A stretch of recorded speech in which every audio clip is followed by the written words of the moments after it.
Good morning sir. Good morning. Sit. எல்லாரும் homework முடிச்சிங்களா? No sir. யாரும் முடிக்கல? எந்திரிங்க. ஏன் ஹோம்ஒர்க் முடிக்கல? Sir sorry sir.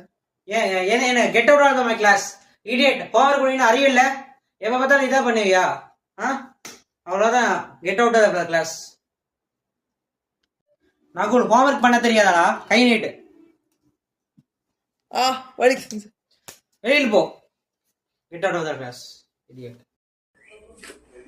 Good morning sir. Good morning students. எல்லாரும் பி சீட்டட். எல்லாரும் உட்காருங்க. ஏன்னா கார்த்திக், அப்புறம் லவ்ல எப்படி போகுது? தெரியும்டா, இந்த மாதிரி பேர் இருக்கும்போது இந்த லவ்ல இருக்குங்கிறது. Sir notes sir. என்னம்மா நீ எப்போ பார்த்தாலும் நோட்ஸ் எல்லாம் அப்படியே படிச்சு பாஸ் ஆகுறோம். எல்லா சப்ஜெக்டும் ஃபெயில் தானம்மா. இன்னைக்கு அம்மா எனக்கு லெசன்ஸ் இல்லைம்மா, இன்னைக்கு ஃபுல்லாகவே நம்ம விளையாட போகிறோம். எல்லாமே நம்ம கிளாஸில் இருக்கிற எல்லாமே விளையாட போகிறோம். ஜாலியாக இருங்க. இன்னைக்கு டுடே நோ நோட்ஸ், ஓகேவா? வரும். சொல்லணும். வணக்கம் ஐயா. வணக்கம் குழந்தைங்களா, உட்காருங்க.